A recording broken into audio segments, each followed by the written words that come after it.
there's a rapper in America called 50 Cent. When he first came out, it seems like every time you turn around, he was rapping about how he got shot 9 times. And sometimes that's how I feel when I talk about my sentencing in 2009 and the fact that the judge actually gave me 5 life sentences plus 53 years with no time suspended. And it's like that little voice in my head is like, man, why are you talking about that again? You keep repeating that. But the reason why I share my story every chance I get is because I feel like it's empowering, not just for those I tell it to, but also for myself. Because in spite of everything, I'm still standing here. And my story is a constant reminder that I'm not here because I fell down. I'm here because I got up. People always ask me how I felt that day in court when I was being given all those life sentences. And I would say audacious is the best word that comes to mind. Because I didn't cry, I didn't snap out and throw a fit. I just stood there staring at the judge. And all I can remember thinking is, nah, this dude got me messed up. I'm not spending the rest of my life in prison.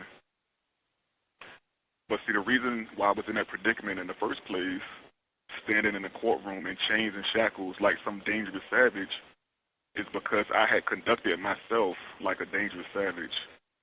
But deep down, I knew I was better than that. My actions, the monster I was being portrayed as in the media, the bad things people were saying about me, people who didn't even know me, I knew I was better than all that. So I walked out of court that day determined not only to earn a second chance at freedom, but more importantly, to prove that I was worthy of being given that second chance. Now, when I got back to my cell block and all the emotions had died down, that's when I really had to face the reality of how far I've fallen. Officially, my life was done. I mean, I could hype myself up all I wanted to, telling myself I was going to earn my freedom one day. But as far as everybody else was concerned, I was going to die in prison. And the worst part was knowing how my mom and my kids were taking it. And that was when I cried. But like I said, I'm not here because I fell down. I'm here because I got up. I kept pushing. I kept reaching out for help from anybody who would listen, asking for their support. I kept doing media interviews, putting my story out there, telling my side of the story, not just what people wanted to say about me. I persevered because my life depended on it, literally. And my perseverance paid off. A lawyer by the name of Carl Lamondu agreed to take my case pro bono and help me get a reconsideration. So the court ended up reducing my sentence to 33 years, which is better than 5 life sentences. But for a 25-year-old first-time offender who had never been locked up before, I still couldn't help thinking, man, this is 33 years. You know, I'm not trying to spend 33 years in prison. That was longer than I had been alive at that point. So I started developing a plan to make myself stand out.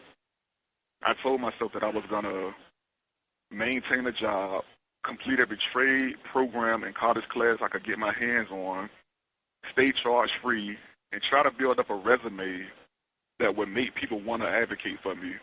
That way, when the opportunity came, I'd be ready for it. In 2012, I thought I had that opportunity. The Supreme Court of Virginia made a ruling in another case that had direct implications on mine.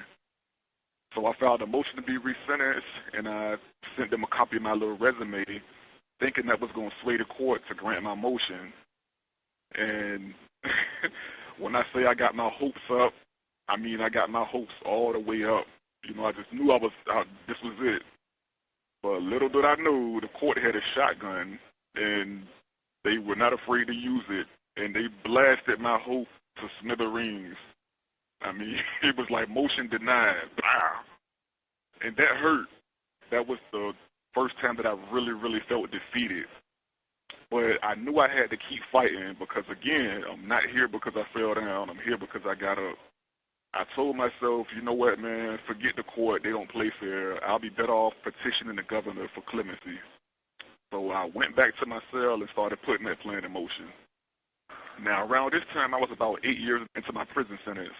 And I was actually here at Lawrenceville with a friend of mine named, I knew as Trey Loke, who I knew from the jail because Trey Loke was the only person in the entire jail who had been given more time than me. They gave him 6 life sentences.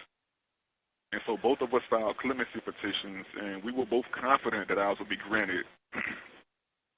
And I remember we used to walk laps around the prison yard making plans for when we got home. We'd be like, man, we're going to go out there. We're going to go to every club around the way. We're going to go to Virginia Beach and go to the ocean front, and we're going to talk to all the girls. We were just young at the time. And little did we know only one of us would get that chance. In 2018, Trelo, whose name is actually Travion Blunt, his clemency petition was granted while mine went unanswered. And now don't get me wrong, I was happy that my homeboy was going home, but at the same time I was mad that I wasn't. I was mad at the world.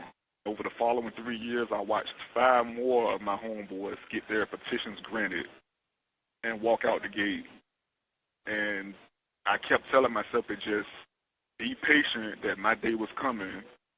And most days it was hard for me to even believe that, but I forced myself to keep hope alive because that hope was the only thing keeping me alive.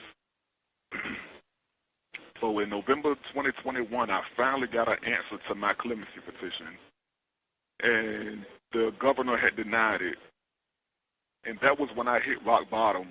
That was the first time in my life that I really felt like, and I considered the possibility that maybe there was a higher power outside of my control that was keeping me in the position I was in. This is my first time getting in trouble, and I get 5 life sentences plus 53 years for 3 snatch and run robberies where nobody was even physically harmed. I mean, that's unheard of. Virginia had literally never done that before. And now I got the programs under my belt. I got the college classes. I've been free of disciplinary infractions forever. And my clemency petition still gets denied while others get theirs granted. I couldn't make sense of it. I felt like things couldn't possibly get any worse. And then 6 months later, they did. In April 2022, my sister, my only sister, died of a heart attack. 2 months later in June, one of my little cousins was shot and killed. A month after that, in July, my grandmother died of a heart attack. October of that year, a childhood friend of mine died in her sleep. January the following year, my other grandma died due to stroke complications. The very next month, one of my uncles went into a diabetic coma and passed away. And the month after that, 2 more of my childhood friends died of fentanyl overdoses. It felt like life had me down on the ground. It was just punching and kicking and stomping me out. I came close to just throwing in the towel, like, you got it. Life, fate, whoever's out there, like, you got it. Just let me live. I almost gave up. But I say almost because, again, I'm not here because I fell down. I'm here because I got up. Through rain, hail, sleet, and snow, that fire within me somehow kept burning. And something kept telling me that all this adversity I was facing, all these struggles and setbacks, was just a test of my resilience. The thing is, I was put on this planet to be a god. And I cannot be a god if I allow man to break my will. Now, some of my family thought I was crazy. Just like some people listening to this may think I sound crazy. They told me that maybe I should stop fighting, stop getting my hopes up. Maybe I should just lay it down and do the rest of my time. But if you think I listen to them, then you're just as crazy as I am. Of course, I kept fighting. I mean, I had been fighting to that point. Why stop now? A few years ago, Virginia passed an enhanced earned sentence credit bill that allowed nonviolent offenders to receive extra good time credits off of their prison sentences. I said, I'm going to get it. Just watch. Everybody around me was telling me that I didn't qualify because I have violent convictions. But I wrote Court and Legal Services, which is the DOC department who does the sentence recalculations, and I requested that they add those enhanced earned sentence credits to my prison sentence. And they shot me down, of course, but I didn't give up there. I wrote them again, and this time I actually did legal research, and I quoted the statute and I argued it as if it was a legal motion, explaining exactly how I was eligible for those enhanced earned sentence credits. And again, I requested they apply to my sentence. And this time they didn't respond telling me no. As a matter of fact, for 4 months, they didn't respond at all. And then in January of last year, they finally wrote me back, and they told me that I was eligible. I was right. And they took 11 years off of my release date. So as of right now, I have less than 5 years remaining. And it seems like just yesterday, I was standing in court with 5 life sentences plus 53 years, trying to convince myself that I was going to earn my freedom one day. And I'm almost there. And had I stayed down the first time I fell, I would still be there. But one of the biggest lessons I've learned throughout my journey is that nobody is out there breaking their necks to save me or anybody else behind bars. Not our families, not Democrats promising criminal justice reform, not these organizations. It's truly up to us.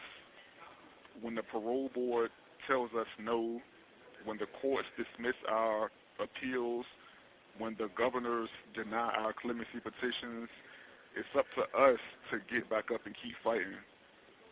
I'll go ahead and conclude this. So this is my story from more than 5 life sentences to less than 5 years remaining. And I just want everybody to know that, once again, I'm not here because I fell down. I'm here because I got up. So if you could send one message to your younger self, what would it be? I would tell myself to make sure I set aside time to just think. Because I feel like when I was home, I kept myself distracted, in hindsight, with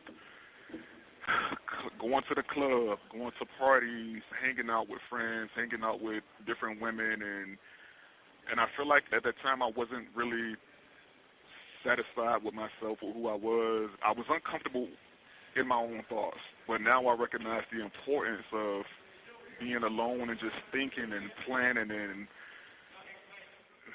making sure I understand myself and what I wanted to be, where I wanted to go. That was something that I never did when I was home, and now I understand the importance of that. So I would definitely tell myself to just always find time to think, whether it's 30 minutes a day, 20 minutes, just think. What kind of impact do you want your story to have on people that are watching or listening? I want my story to have the impact of people knowing that this is a game that you cannot win. Taking a chance, breaking the law, you literally can't win. And I think my story is a prime example of how, again, I had no criminal record at all, very first time breaking the law, and I get the maximum, other than the death penalty, to give me multiple life sentences is one step down from that. So I feel like a lot of times people flirt with danger, flirt with criminality, not understanding the consequences of it. So I definitely want my story to be a wake-up call to people that, if you're thinking about it, you cannot win. These people, they investigate and prosecute people for a living, the detectives, the court system, the judges. What's a strength you didn't know you had before coming to prison? I would say my ability to articulate experiences, whether it's my experience, people I know, people I don't know. Over the years, I've written songs, I've written novels, and so I feel like it's important to be able to sort of get in people's minds and understand them, and maybe even that helps with empathy. I would say that's another strength, because had I been able to empathize where I can now, then maybe I would have empathized more so with the people who I victimized in my crime. I did not empathize with them, and that was what kind of made it easier for me to do what I did. So I feel like that's a very important strength that I've gained. Had I been able to articulate what I was going through at the time, I may have been able to even get help from family, friends, and other resources that I had available to me.